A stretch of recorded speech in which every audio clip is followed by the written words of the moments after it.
ॐ अज्ञानतिमिरान्धस्य ज्ञानञ्जनशलाकया चक्षुरुन्मिलितं येन तस्मै श्रीगुरुवे नमः। नमः विष्णुपादाय कृष्णप्रेष्ठाय भूतले श्रीमते भक्तिवेदान्ता स्वामिनिति नामिने। नमस्ते सारस्वते देवे गौरवाणी प्रचारिणे निर्विशेषशून्यवादी पाश्चात्यदेशतारिणे। जय श्री कृष्ण चैतन्य प्रभु नित्यानंदा श्री अद्वैत गदाधरा श्रीवासादि श्री गौर भक्तवृंदा।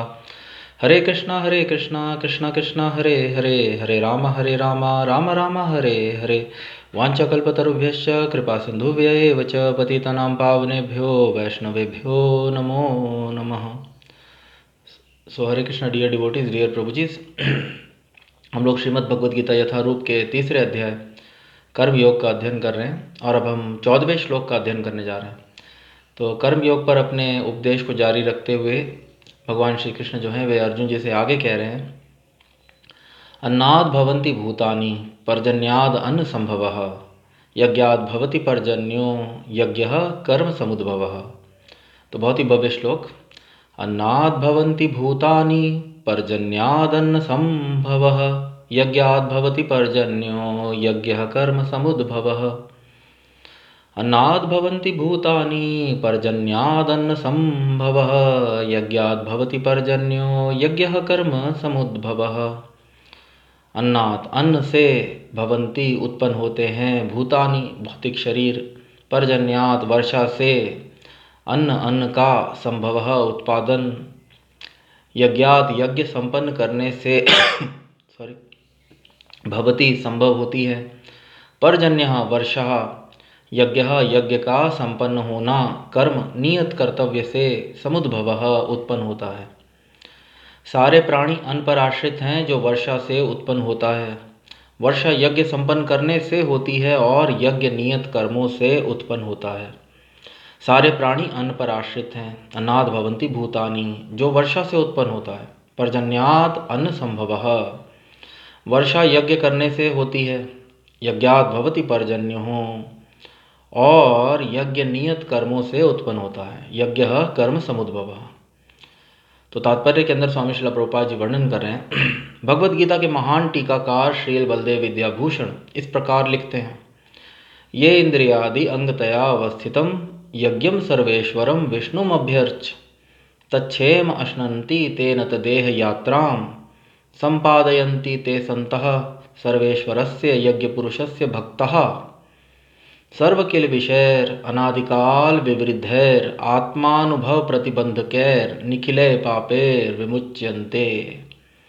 परमेश्वर जो यज्ञ पुरुष अथवा समस्त यज्ञों के भोक्ता कहलाते हैं, सभी देवताओं के स्वामी हैं सभी देवताओं के स्वामी हैं, और जिस प्रकार शरीर के अंग पूरे शरीर की सेवा करते हैं, उसी तरह देवता उनकी सेवा करते हैं। इंद्र, चंद्र तथा वरुण जैसे देवता भगवान द्वारा नियुक्त अधिकारी हैं जो सांसारिक कार्यों की देखरेख करते हैं। सारे वेद इन देवताओं को प्रसन्न करने के लिए यज्ञों का निर्देशन करते हैं, जिससे वे अन्न उत्पादन के लिए प्रचुर वायु, प्रकाश तथा जल प्रदान करें। जब कृष्ण की पूजा की जाती है तो उनके अंग स्वरूप देवताओं की भी स्वतः पूजा हो जाती है, अतः देवताओं की अलग से पूजा करने की आवश्यकता नहीं होती। इसी हेतु कृष्ण भावना भावित भगवत भक्त सर्वप्रथम कृष्ण को भोजन अर्पित करते हैं और तब खाते हैं। यह ऐसी विधि है जिससे शरीर का आध्यात्मिक पोषण होता है। ऐसा करने से न केवल शरीर के विगत पापमय कर्मफल नष्ट होते हैं, अपितु शरीर प्रकृति के समस्त कल्मशों से निरापद हो जाता है। जब कोई छूत का रोग फैलता है तो इसके आक्रमण से बचने के लिए रोगाणुरोधी टीका लगाया जाता है। इसी प्रकार भगवान विष्णु को अर्पित करके ग्रहण किया जाने वाला भोजन हमें भौतिक संदूषण से निरापद बनाता है और जो इस विधि का अभ्यस्त है वह भगवत भक्त कहलाता है। अतः कृष्ण भावना भावित व्यक्ति जो केवल कृष्ण को अर्पित किया गया भोजन करता है, वह उन समस्त विगत भौतिक दूषणों के फलों का सामना करने में समर्थ होता है जो आत्म साक्षात्कार के मार्ग में बाधक बनते हैं। इसके विपरीत जो ऐसा नहीं करता वह अपने पापपूर्ण कर्म को बढ़ाता रहता है, जिससे उसे सारे पाप फलों को भोगने के लिए अगला शरीर कुकरों सुकरों के समान मिलता है। यह भौतिक जगत नाना कल्मशों से पूर्ण है और जो भी सॉरी, भगवान के प्रसाद को ग्रहण करके उससे निरापद हो लेता है, वह उनके आक्रमण से बच जाता है। किंतु जो ऐसा नहीं करता वह कल्मष का लक्ष्य बनता है। अन्न अथवा शाक वास्तव में खाद्य है। मनुष्य विभिन्न प्रकार के अन्न, शाक, फल आदि खाते हैं, जबकि पशु इन पदार्थों के उच्चिष्ट को खाते हैं। जो मनुष्य मांस खाने के अभ्यस्त हैं उन्हें भी शाक के उत्पादन पर निर्भर रहना पड़ता है, क्योंकि पशु शाक ही खाते हैं। अतएव हमें अंतोतगत्वा खेतों के उत्पादन पर ही आश्रित रहना है, बड़ी बड़ी फैक्ट्रियों के उत्पादन पर नहीं। खेतों का यह उत्पादन आकाश से होने वाली प्रचुर वर्षा पर निर्भर करता है, और ऐसी वर्षा इंद्र, चंद्र, सूर्य आदि देवताओं के द्वारा नियंत्रित होती है। ये देवता भगवान के दास हैं। भगवान को यज्ञों के द्वारा संतुष्ट रखा जा सकता है, अतः जो इन यज्ञों को संपन्न नहीं करता उसे अभाव का सामना करना होगा। यही प्रकृति का नियम है। अतः भोजन के अभाव से बचने के लिए यज्ञ, और विशेष रूप से इस युग के लिए संस्तुत संकीर्तन यज्ञ संपन्न करना चाहिए। तो बहुत ही भव्य श्लोक।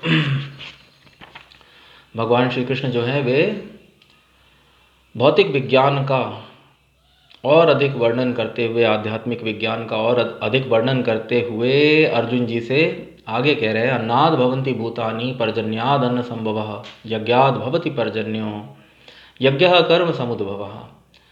तो देहधारी जीव, बद्ध अवस्था के अंदर देहधारी जीव हम सब अन्न पर आश्रित हैं। बिना अन्न के, बिना भोजन के मनुष्य जो है, देहधारी जीव, वह जीवित नहीं रह सकता। मुक्त अवस्था के अंदर मनुष्य आहार, निद्रा, भय, मैथुनी से पूर्णतया निवृत्त हो जाता है, परंतु बद्ध अवस्था के अंदर मनुष्य बिना भोजन किए, आहार के बिना मनुष्य जो देहधारी जीव जीवित नहीं रह सकता। और भोजन के अंदर शाक, अन्न इत्यादि बहुत ही महत्वपूर्ण हैं। समस्त जीव उन पर आश्रित हैं। जो मांसाहारी हैं वे भी, जिन पशुओं से मांस प्राप्त करते हैं, वे पशु शाक ही खाते हैं। तो अन्नाद भवन्ति भूतानि, समस्त प्राणी जीवन के लिए अन्न पर आश्रित है। अन्नाद भवन्ति भूतानि, और पर्जन्याद अन्न संभवः, अन्न जो है वह, उसका उत्पादन वर्षा से हो पाता है। अन्न, शाक इत्यादि खेतों का उत्पादन जो है वह वर्षा पर निर्भर करता है।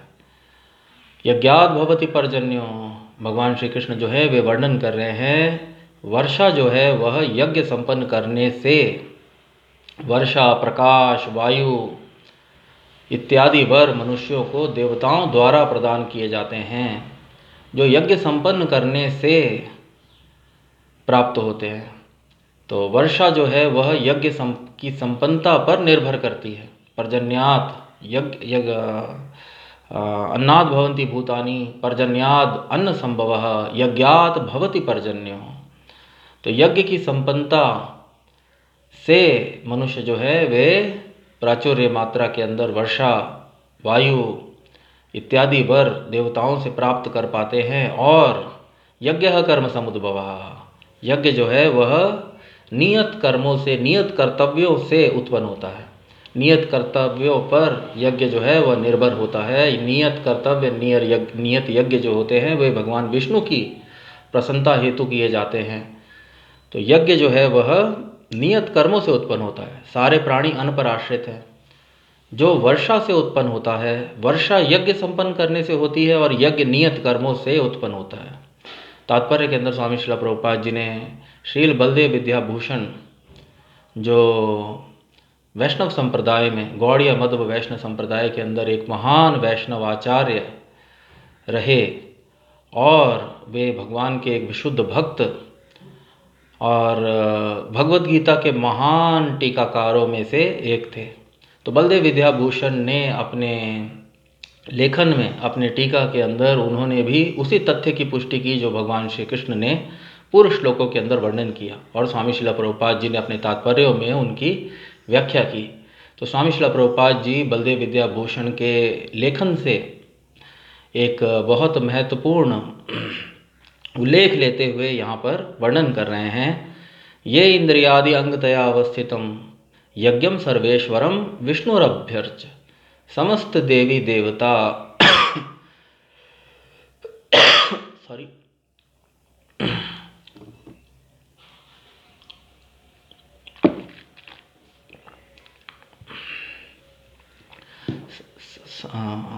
समस्त देवी देवता ये इंद्रियादि अंगतया अवस्थिता, समस्त देवी देवता जो भगवान द्वारा, भगवान विष्णु द्वारा अधिकार प्राप्त भौतिक जगत के प्रबंधन हेतु भगवान विष्णु से अधिकार प्राप्त प्रशासक हैं, जो मनुष्यों को समस्त भौतिक वस्तुएं प्रदान करते हैं, जो मनुष्यों को समस्त मनुष्यों की भौतिक कामनाओं की पूर्ति हेतु समस्त वर प्रदान करते हैं, वे ये इंद्रियादि अंगतया अवस्थिता, वे भगवान विष्णु के अंग समान, जिस प्रकार शरीर के अंग, स्वामी श्रील प्रभुपाद जी ने तात्पर्य में वर्णन किया, जिस प्रकार शरीर के समस्त अंग शरीर की सेवा करते हैं, उसी प्रकार अधिकार प्राप्त अनेक भौतिक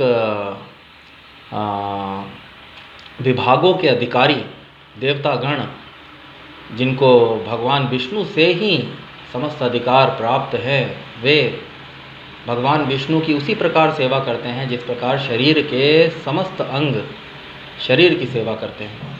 तो देवतागण भी भगवान विष्णु के ही अंश हैं और वे भगवान विष्णु की संतुष्टि के लिए, की प्रसन्नता के लिए भगवान विष्णु की सेवा करते हैं अपने कर्तव्यों के निर्वाह से। तो ये इंद्रियादि अंगतया अवस्थिताम यज्ञम सर्वेश्वरम विष्णुम अभ्यर्च, परंतु समस्त यज्ञों के माध्यम से भगवान विष्णु को ही पूजा जाता है। समस्त यज्ञ भगवान विष्णु की संतुष्टि के लिए ही किए जाते हैं। किसी विशिष्ट देवता की संतुष्टि के लिए किया गया यज्ञ भी वास्तविकता के अंदर भगवान विष्णु की प्रसन्नता या संतुष्टि के लिए ही किया जाता है, क्योंकि भगवान विष्णु ही समस्त यज्ञों के भोक्ता हैं। वे यज्ञपति, यज्ञ पुरुष, समस्त यज्ञों के यज्ञ पुरुष हैं। तो यज्ञम सर्वेश्वरम विष्णुरभ्यर्च, समस्त यज्ञों के माध्यम से विष्णु अभ्यर्च, भगवान विष्णु को ही पूजा जाता है। तच्छेम श्नन्ति तेन तदेह यात्रां संपादयन्ति ते सन्तः सर्वेश्वरस्य यज्ञ पुरुषस्य भक्तः सर्वकिल विषयर अनादिकाल विवृद्धेर आत्मानुभाव प्रतिबंधकेर निखिले पापेर विमुच्यन्ते। और जो भगवत भक्त होते हैं वे बिना भगवान को अर्पण किए कुछ भी ग्रहण नहीं करते। तो जितने जो भगवत भक्त होते हैं, जो संत होते हैं, यज्ञ पुरुषस्य भक्तः, जैसा कि बलदेव विद्याभूषण यहाँ पर वर्णित कर रहे हैं, ते संता सर्वेश्वरस्य यज्ञ पुरुषस्य भक्तः सर्व किल विषयर अनादिकाल विवृद्धेर आत्मानुभाव प्रतिबंधकेर। तो अनादिकाल से प्रत्येक जीव, भौतिक जगत के अंदर अनादिकाल से प्रत्येक जीव भौतिक कार्यकलापों में व्यस्त है, सकाम कर्मों में व्यस्त है, और अनादिकाल से उसने अनंत कर्म फलों को एकत्रित कर रखा है।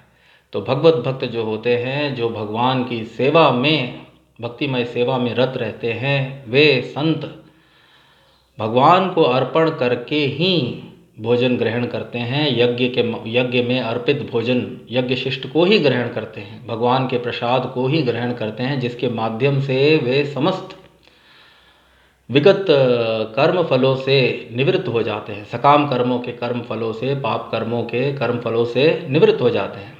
स्वामी श्रील प्रभुपाद जी ने तात्पर्य में वर्णन किया, ना केवल भगवत भक्त या संत समस्त कर्म फलों से निवृत्त हो जाते हैं, अपितु जो भगवत प्रसाद होता है, जो यज्ञ शिष्ट होता है, वह मनुष्य को बल प्रदान करता है। वह भगवान के भक्त को भौतिक संदूषण से, भौतिक आसक्ति से निरापद होने के लिए बल प्रदान करता है, उस जीव का आध्यात्मिक पोषण करता है। और इस प्रकार जो भगवत भक्त होते हैं वे समस्त भौतिक दूषणों से निरापद हो जाते हैं, मुक्त हो जाते हैं।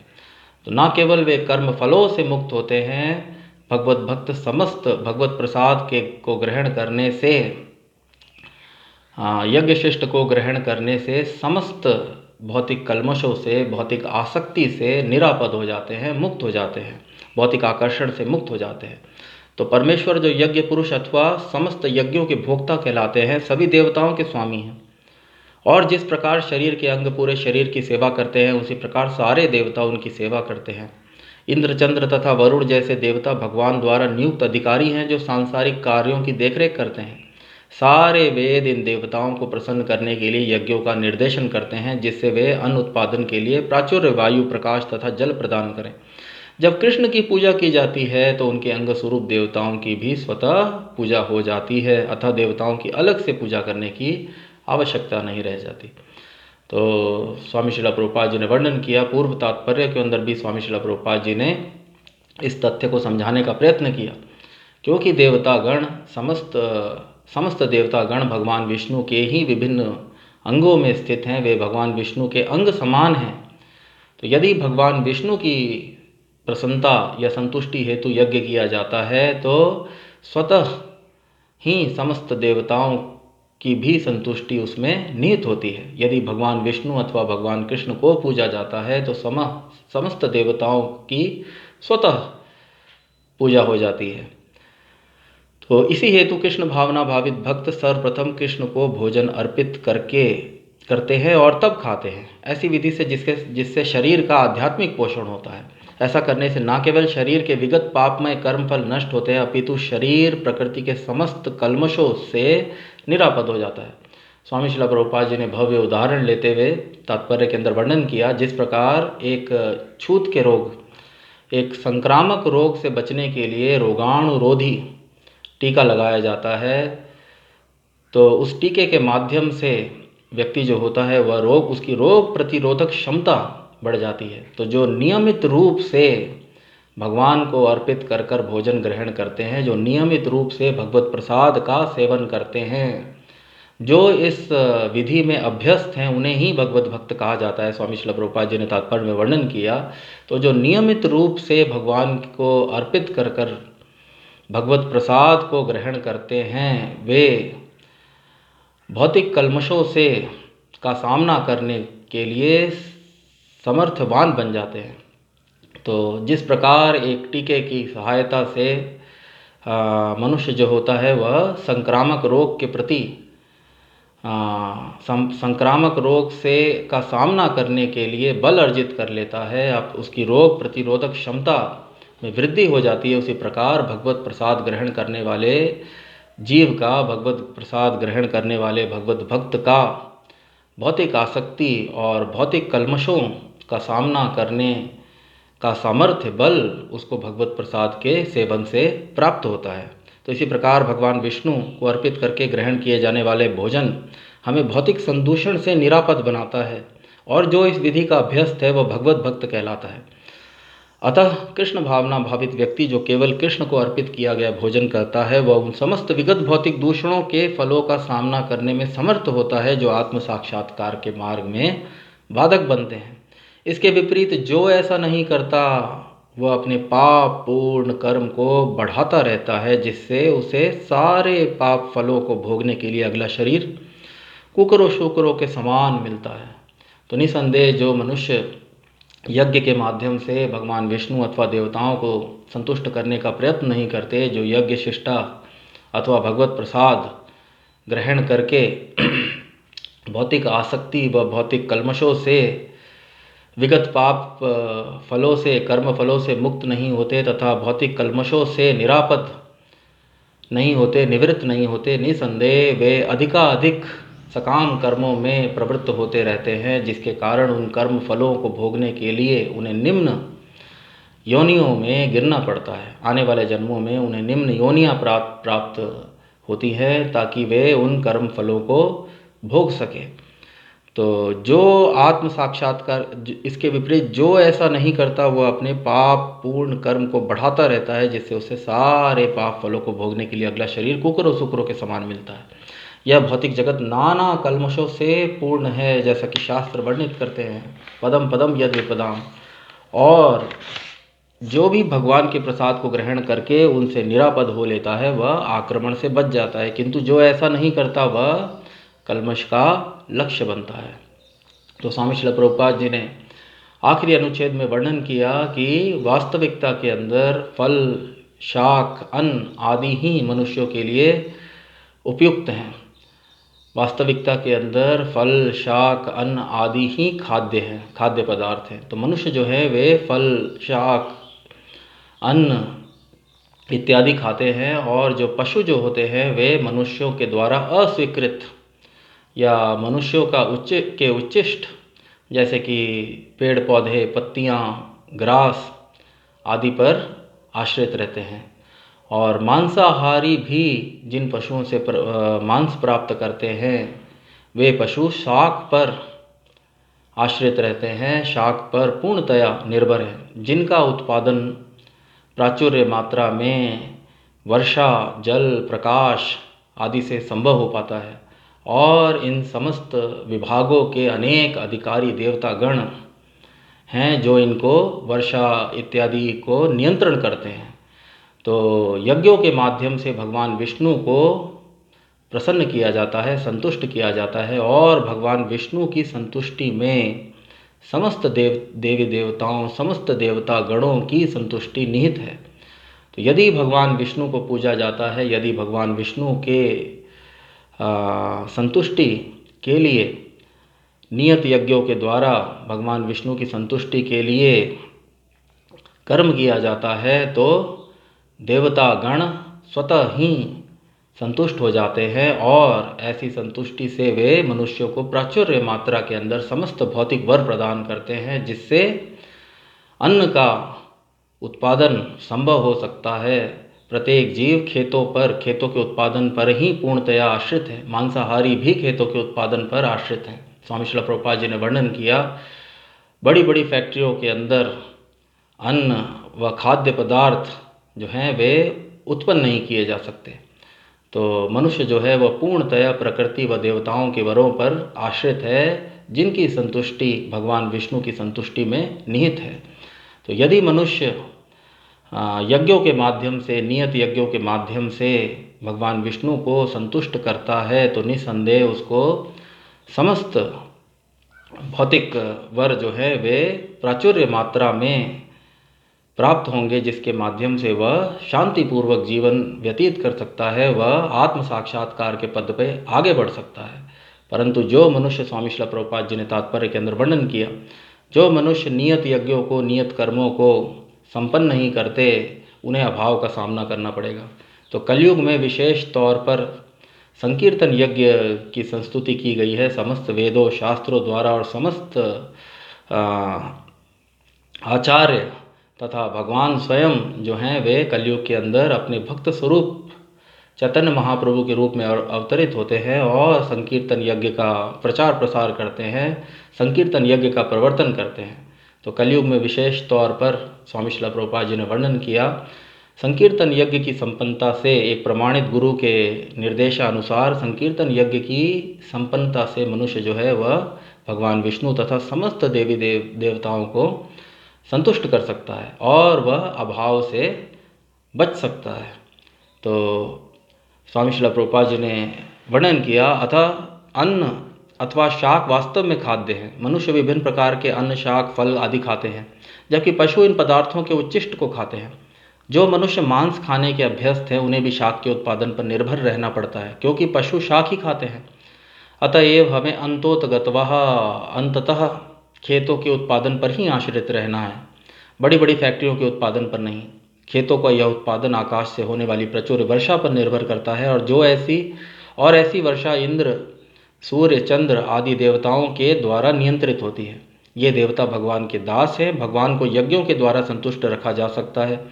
अतः जो इन यज्ञों को संपन्न नहीं करता, उसे अभाव का सामना करना होगा, यही प्रकृति का नियम है। अतः भोजन के अभाव से बचने के लिए यज्ञ, और विशेष रूप से इस युग में के लिए संस्तुत संकीर्तन यज्ञ संपन्न करना चाहिए। तो बहुत ही भव्य श्लोक और स्वामी श्रील प्रभुपाद द्वारा बहुत भव्य वर्णन तात्पर्य के अंदर, अन्नाद भवन्ति भूतानि पर्जन्यादन्न संभवः, यज्ञाद भवति पर्जन्यो यज्ञ कर्म समुद्भवः। सारे प्राणी सारे प्राणी अन्न पर आश्रित हैं, जो वर्षा से उत्पन्न होता है। वर्षा यज्ञ संपन्न करने से होती है, और यज्ञ नियत कर्मों से उत्पन्न होता है। तो अगले सत्र के अंदर हम अगले श्लोक का अध्ययन करेंगे, वह थोड़ी चर्चा करेंगे। तब तक के लिए मैं इस सत्र को यहीं पे विराम देता हूँ।